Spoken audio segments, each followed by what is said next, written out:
ఆత్మీయులు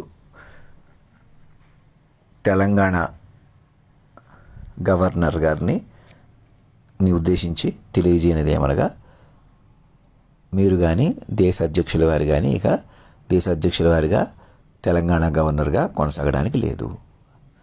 ఇది సాక్షుల ప్రకారం కాలమే మార్చేసిన పరిణామం.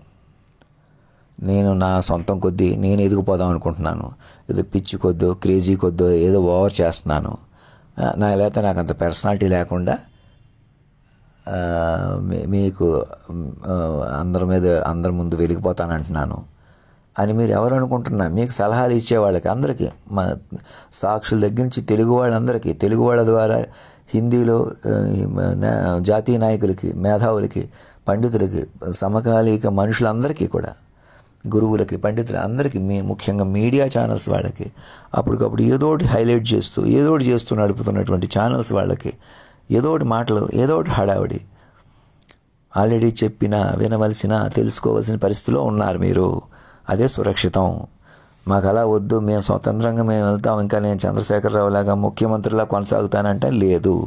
ఏది మీరు ఎవరో ఏదో చేశారు చేయలేదు అవి కూడా మీరే అడ్డం పెట్టుకుని వాటి మీద ఆధారపడి ఇంకా తెలివి తక్కువతనం.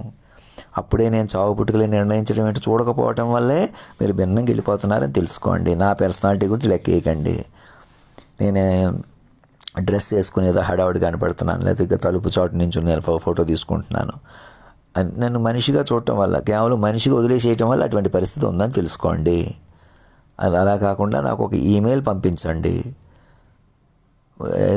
సాక్షులు ముందుకు వచ్చేలాగా మీ దగ్గర ఒక నలుగురు, ఆంధ్ర గవర్నర్ గారి దగ్గర ఒక నలుగురు, అలాగే చంద్రశేఖరరావు గారి మనుషులు ఒక నలుగురు, జగన్మోహన్ రెడ్డి గారు ఒక నలుగురు, వాళ్ళ మనుషులంటే మంత్రులు, అధికారులు, సినిమా రంగానికి సంబంధించిన వాళ్ళు కొందరు అక్కడ ఇక్కడ చేరి సాక్షులను ఒక నలుగురు అక్కడ ఇక్కడ కూడా ఏర్పాటు చేసుకుని నేను చెప్పినట్టు చెప్పుకోవడం వినటం వల్ల పరిస్థితి అదుపులోకి వస్తుంది.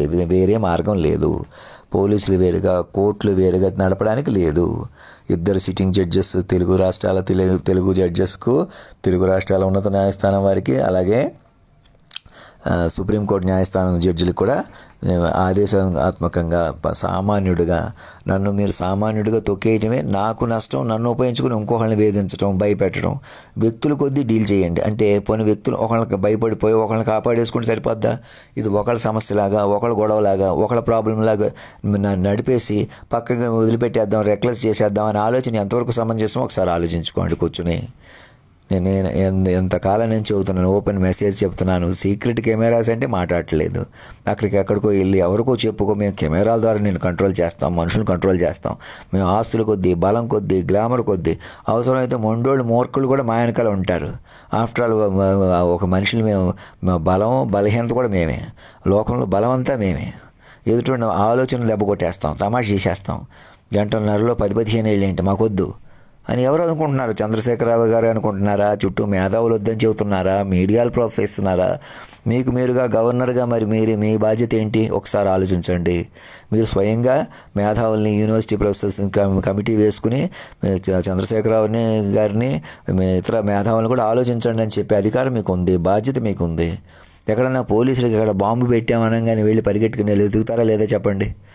మీరు ఆ ప్రకారం, నా ప్రకారం ఉందంటే ఎందుకు చూడట్లేదు? మనిషి అంటే ఎందుకు చూలకనా? మీరు మనుషుల కొద్దీ డీల్ చేయండి. పక్కన మేము తిమ్మిరి కొద్దీ రెచ్చిపోయి తమాషా చేస్తాం, ఎవరిని ఇలాగ ఉంటాం, తగువులు పెట్టుకుంటాం. అవసరమైతే నేరాలు మా మీద కొందరి మీద మోపుకొని, కొందరి మీద తప్పించేసి, కొందరిని కొట్టేసి, కొందరిని చంపేసేసి, ఇలాంటి ఒక గందరగోళ వాతావరణం నుంచి శాశ్వతంగా బయటకు వచ్చేయండి అని ఎడ్లపల్లి రామకృష్ణ లాంటి వాళ్ళకి అందరికీ చెబుతున్నాను. కాబట్టి వ్యక్తిగా ప్రాధాన్యత ఇవ్వలేదు. నేను వ్యక్తిని కాదు, నువ్వు వ్యక్తివి కాదు, ఎవరు వ్యక్తులు కాదు. చంద్రశేఖరరావు ఒక వ్యక్తి కాదు. చంద్రశేఖరరావు నవ్వేలా చేస్తాను, ఆడు ఏడ్చిలా చేస్తాను అని మీరే రెచ్చిపోతున్నారు వెనకాల ఒక ముఠాగాను. మీరే కులమో వాళ్ళే కులమో, ఎవరే కులం వదిలిపెట్టేసేయండి. మీరు కులాల కొద్దీ లైక్ మైండెడ్నెస్ వేరు, కులం వేరు. కులం కూడా కావాలంటే అటు ఇటు అడ్డం పెట్టుకుంటున్నారు. ఎవరు వెలుగుతున్నారో ఒకవాళ్ళు, ఎవరు వెలిగితే మాకు కలిసి వస్తుందో వెలిగిస్తున్నారు, లేకపోతే అంతలోనే పిచ్చోళ్ళని చేసేస్తున్నారు. మీకే తెలుసు ఎలాగైనా మనుషుల కొద్దీ బలపడిపోవాలి, సెక్షువల్గా అరేంజ్ చేసేయాలి, మనుషులు ఏదోటి చేసేయాలి, కాల్ డేటాలు ఇవన్నీ కూర్చుకుని మనుషులు నువ్వు తేలిగిపోయావు కాబట్టి మేము మీ వాళ్ళని ఉపయోగించుకుంటాం, నిన్ను ఉపయోగించేసుకుంటాం. మాట్లాడితే మనుషుల కొద్దీ డీల్ చేస్తారా?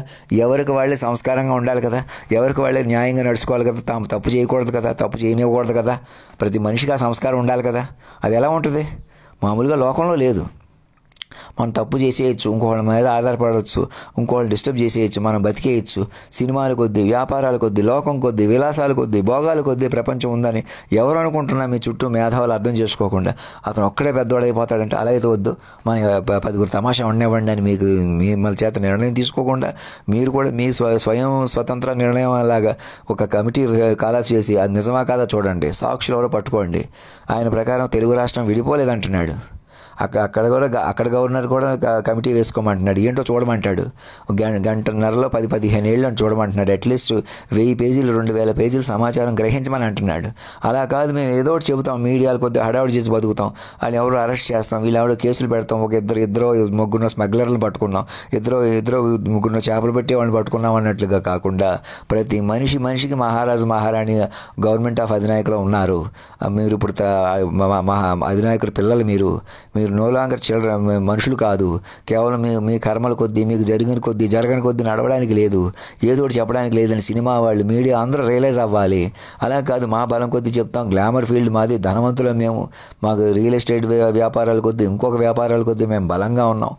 కంప్యూటర్లతోటి, కెమెరాలతోటి 1,00,000 కెమెరాలు 2,00,000 కెమెరాలు పెంచి తమాషా చేసుకుని బతుకుతాం అంటే రెప్పపాటు మీది కాదని చంద్రశేఖరరావు గారి ద్వారా అందరికీ చెబుతున్నాను.